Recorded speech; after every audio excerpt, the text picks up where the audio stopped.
Breaking news Delhi assembly ఎన్నికలకు నగారా మోగింది. ఎన్నికల షెడ్యూల్ను కేంద్ర ఎన్నికల సంఘం ప్రకటించింది. జనవరి 10న నోటిఫికేషన్, 17న నామినేషన్లకు ఖరారు తేదీగా నిర్ణయించారు. 18న నామినేషన్ల పరిశీలన ఉంటుంది. ఇక 20వ తేదీలోగా నామినేషన్ల ఉపసంహరణకు అవకాశం కల్పించారు. ఫిబ్రవరి 5న పోలింగ్ జరుగుతుంది. ఇక 8న ఓట్ల లెక్కింపు ఉంటుంది. 70 శాసనసభ స్థానాలున్న ఢిల్లీ అసెంబ్లీకి ఈ ఏడాది ఫిబ్రవరి 23తో గడువు ముగుస్తోంది. రైట్, ఇక ఇదే అంశానికి సంబంధించి మరింత సమాచారం మా ప్రతినిధి గాలిబ్ లైవ్ లో అందిస్తారు.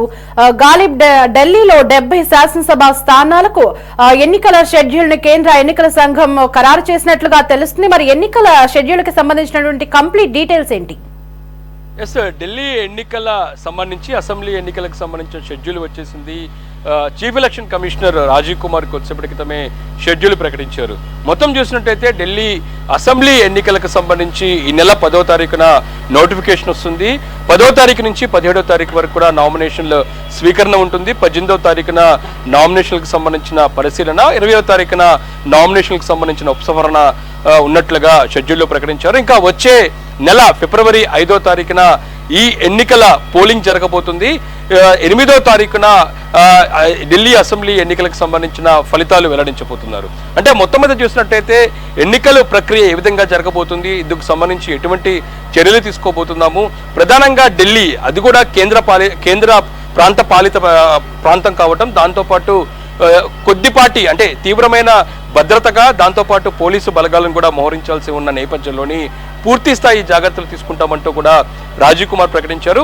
ప్రధానంగా చూసిన ఢిల్లీ అసెంబ్లీకి ఫిబ్రవరి 23వ తారీఖున గడువు ముగుస్తుండడంలో ఈ లోపలే ఎన్నికలకు సంబంధించిన ప్రక్రియ పూర్తి చేయాలి అనే నిర్ణయానికి కేంద్ర ఎన్నికల సంఘం వచ్చింది. అందులో భాగంగానే ఫిబ్రవరి 5వ తారీఖున ఎన్నికలకు సంబంధించి అసెంబ్లీ ఎన్నికలకు సంబంధించిన పోలింగ్ జరగబోతుంది. 8వ తారీఖున మొత్తం 70 స్థానాలకు సంబంధించి కూడా ఫలితాలను ప్రకటించబోతున్నారు. ఇంకా ఇదే అసెంబ్లీ ఎన్నికలు 2020 ఫిబ్రవరి 8వ తారీఖున నిర్వహిస్తే పోలింగు ఫిబ్రవరి 11వ తారీఖు 2020లోని గతంలోని 5 సంవత్సరాల క్రితం గతంలోని ఇందుకు సంబంధించిన ఫలితాలు ప్రకటించారు. అయితే ప్రస్తుతం ఢిల్లీ అసెంబ్లీలోని బలాబలాలు చూసినట్టయితే 2020 అసెంబ్లీ ఎన్నికల్లోని ఆప్ అక్కడ ప్రభుత్వాన్ని ఏర్పాటు చేయడం జరిగింది. మొత్తం 70 స్థానాల్లోని 62 అసెంబ్లీ స్థానాలను గతంలోని ఆప్ కైవసం చేసుకుంది. భారతీయ జనతా పార్టీ 8కి పరిమితం ఉంది. కాంగ్రెస్ ఎక్కడ తమ ఖాతాను తెరవని పరిస్థితి ఉంది. అయితే వరుసగా 2 సార్లు అసెంబ్లీ స్థానాలు కైవసం చేసుకుని, అత్యధిక అసెంబ్లీ స్థానాలు కైవసం చేసుకుని ప్రభుత్వాన్ని ఏర్పాటు చేసిన ఆప్ 3వసారి హ్యాట్రిక్ సాధించేందుకు పావులు గదుపుతుంది. మరోపక్క భారతీయ జనతా పార్టీ కూడా కేంద్ర పాలిత ప్రాంతమైన ఢిల్లీలో పాగా వేసేందుకు ఆర్నెసలు కష్టపడుతున్న పరిస్థితి కనపడుతుంది. షెడ్యూల్ రాకముందే గత 2 నెలల నుంచే ఢిల్లీలోని రాజకీయాలు ఒక్కసారిగా వేడెక్కాయి. అన్ని పార్టీలు పూర్తి స్థాయిలోని అసెంబ్లీ ఎన్నికల మీద పోటీ మీద పూర్తి స్థాయిలో ఫోకస్ పెట్టిన పరిస్థితి స్పష్టంగా కనపడుతుంది. అయితే ఇటీవల లోక్సభ ఎన్నికల్లోని భారతీయ జనతా పార్టీ ఒంటరిగా పోటీ చేస్తే మరోపక్క ఆప్తో పాటు మరోపక్క కాంగ్రెస్ పార్టీ కలిసి పోటీ చేసినా సరే ఎటువంటి ఫలితాలు సాధించలేదు. పోటీ చేసిన మొత్తం 7 పార్లమెంటు స్థానాలను కూడా ఆపుతో పాటు కాంగ్రెస్ పార్టీ ఓటమి పాలైన పరిస్థితి కనపడుతుంది. భారతీయ జాతి పోటీ చేసిన మొత్తం 7 పార్లమెంటు స్థానాలను కూడా కైవసం చేసుకున్న పరిస్థితి కనపడుతుంది. ప్రస్తుతం అసెంబ్లీ ఎన్నికలకు 3 పార్టీలు విడివిడిగా పోటీ చేస్తున్నాయి. దీంతో మూకుమ్మడిగా ఇప్పుడు పోటీ నెలకొనని కూడా స్పష్టంగా చెప్పుకోవచ్చు. ఆప్, భారతీయ జనతా పార్టీ, కాంగ్రెస్ పార్టీ చాలా ప్రతిష్టాత్మకంగా ఢిల్లీ అసెంబ్లీ ఎన్నికలను తీసుకున్న పరిస్థితి కనపడుతుంది. ఈ నేపథ్యంలో ఇప్పటికే ఆప్ మొత్తం 70 అసెంబ్లీ స్థానాలకు సంబంధించిన అభ్యర్థులను ప్రకటిస్తే దాదాపు కొద్దిపాటి అసెంబ్లీ స్థానాలకు సంబంధించిన అభ్యర్థులను భారతీయ జనతా పార్టీతో పాటు కాంగ్రెస్ పార్టీ ప్రకటించిన పరిస్థితి ఉన్న నేపథ్యంలో ప్రస్తుతం అసెంబ్లీ ఎన్నికల ప్రచారంలోని ఒక అడుగు ముందులోనే ఆప్ ఉంది. ఈ నేపథ్యంలోనే ఇప్పటికే ఎన్నికల ప్రచారానికి సంబంధించి 3 పార్టీలు తెరతీశాయని చెప్పుకోవచ్చు. చాలా దూకుడుగా, చాలా స్పీడ్గా 3 పార్టీలు ప్రస్తుతం ఎన్నికల ప్రచారాన్ని కొనసాగిస్తున్నాయి. ప్రధానంగా ప్రధాని మోడీ ఢిల్లీలోని పెద్ద ఎత్తున అభివృద్ధి కార్యక్రమాలు చేపట్టారు. ఈ అభివృద్ధి కార్యక్రమాలు చేపట్టే కార్యక్రమంలో కూడా ఆప్ను టార్గెట్ చేస్తూ తీవ్ర స్థాయిలో విమర్శలు చేస్తున్నారు. ఎందుకంటే ఆప్కు సంబంధించిన మాజీ సీఎంగా ఉన్న ఆప్ అధినేత కేజ్రీవాల్ ఇటీవల లిక్కర్ కేసులో అరెస్ట్ అయ్యి జైలుకి వెళ్ళిన పరిస్థితి ఉంది. ఇలాంటి ప్రభుత్వం మీకు కావాలా, లేకపోతే అభివృద్ధితో పాటు ప్రధానంగా సంక్షేమ పాలన ఇచ్చే తమ ప్రభుత్వం కావాలా అనే దానిపై కూడా ప్రజల్లోకి ఈ రెండు అంశాలతోని ఇప్పుడు భారతీయ జనతా పార్టీ ప్రజల్లోకి వెళ్తున్న పరిస్థితి కనబడుతుంది. ఇంకా ఆప్ మాత్రం ప్రస్తుతం కేజ్రీవాల్ ఈసారి ఎన్నికల్లో గెలిస్తే ఖచ్చితంగా ముఖ్యమంత్రి పీఠం మీద కూర్చుంటాను, అప్పటి వరకు తాను ముఖ్యమంత్రి నుంచి బయటికి వస్తున్నాను, సీఎం పదవి నుంచి అనేది కూడా ప్రకటించిన పరిస్థితి ఉంది. ఎందుకంటే లిక్కర్ కేసులో అరెస్ట్ అయిన తర్వాత, జైలుకి వెళ్ళిన తర్వాత కేజ్రీవాల్ బయటికి వచ్చిన వెంటనే ముఖ్యమంత్రి పదవికి రాజీనామా చేశారు. తమ పార్టీలోనే ఇతర మహిళా నేతకు సీఎం పదవి అప్పచెప్పిన పరిస్థితి ఉంది. తన శపథం దాంతోపాటు తాను నెరవేరుస్తున్న ఏదైతే ఉందో తను ఏ విధంగా శపథం చేశారో దాని అనుగుణంగానే ఇప్పుడు జరిగే ఎన్నికలు చాలా ప్రతిష్టాత్మకంగానే ఆప్ తీసుకుందని చెప్పుకోవచ్చు. ఈ నేపథ్యంలో ఆప్ ఖచ్చితంగా గెలిచే తీరాలి అనే నిర్ణయానికి వచ్చింది. అందులో భాగంగానే షెడ్యూల్ కంటే ముందుగానే మొత్తం 70 అసెంబ్లీ స్థానాలకు సంబంధించిన అభ్యర్థులను ప్రకటించింది. భారతీయ జనతా పార్టీ కూడా అదే దూకుడుతో ముందుంది. కాంగ్రెస్ పార్టీ కూడా కొద్దిపాటి స్థానాలు ప్రకటించి ఉంది. ఈ నేపథ్యంలో ఇటీవల జరిగిన లోక్సభ ఎన్నికల్లోని పోటీ చేసిన మొత్తం 7 పార్లమెంట్ స్థానాలను భారతీయ జనతా పార్టీ కైవసం చేసుకుంటే, కాంగ్రెస్ పార్టీ దాంతోపాటు ఆప్ కలిసి ఎన్నికలకు వెళ్ళిన నేపథ్యంలో పూర్తిగా ఓటమి పాలైన నేపథ్యం ఉంది.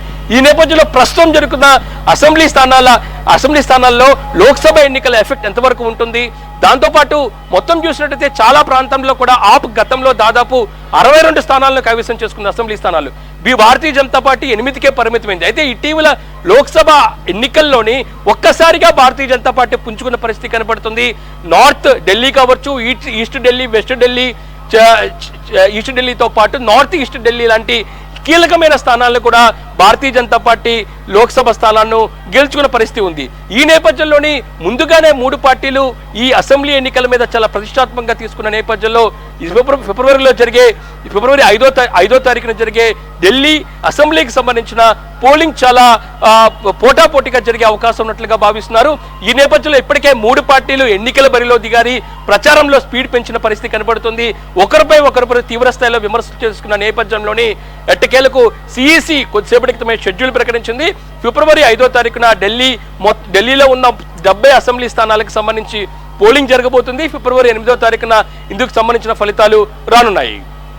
గాలిబ్ అయితే గతంలో ఎక్కడ ఎన్నికలు జరిగినా కూడా ఈవీఎం ట్యాంపరింగ్ జరిగిందంటూ కూడా పలు ఆరోపణలు ఉన్నాయి. మరి ఇప్పుడు ఢిల్లీలో జరిగేటువంటి ఎన్నికలకి సంబంధించి ఎలాంటి భద్రతా చర్యలు తీసుకోనున్నారు? కొద్దిసేపటి క్రితం షెడ్యూల్ ప్రకటించే ప్రెస్ మీట్ లోని రాజీవ్ కుమార్ ఈ ఈవీఎంల ట్యాంపరింగ్ సంబంధించి కూడా క్లారిటీ ఇచ్చారు. భారతదేశంలో ఇటీవల జరిగిన సార్వత్రిక ఎన్నికలు కావచ్చు, లోక్సభ ఎన్నికల్లో ఫలితాల తర్వాత ఇటువంటి ఆరోపణలనే ప్రతిపక్ష పార్టీల నుంచి వచ్చిన పరిస్థితి ఉంది.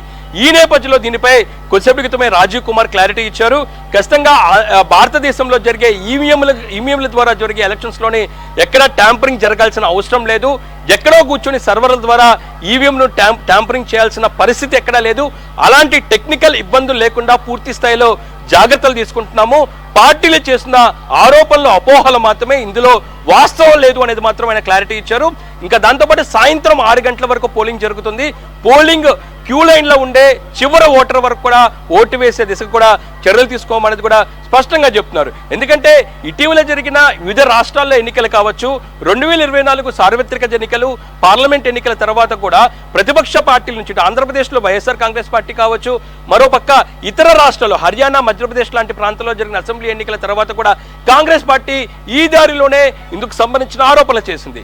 ఈ అంశానికి సంబంధించి ఈరోజు ఢిల్లీ ఎన్నికల షెడ్యూల్ ప్రకటించే సమయంలోని చాలా స్పష్టంగా chief election commissioner Rajiv Kumar స్పష్టంగా ప్రకటన చేశారు. ఏదైతే ఉందో ఎన్నికల సమయంలోని వినియోగిస్తున్న ఈవీఎం ట్యాంపరింగ్ కు ఎటువంటి అవకాశం లేదు. ఖచ్చితంగా పూర్తి స్థాయి టెక్నికల్ గా బలంగా ఉన్నాము. ఎక్కడా ఇబ్బంది లేకుండా, ట్యాంపరింగ్ కు తావు లేకుండా పూర్తి స్థాయిలో చర్యలు తీసుకుందాం అనేది కూడా ఆయన క్లారిటీ ఇచ్చిన పరిస్థితి కనబడుతుంది. Right, thanks for the updates Ghalib.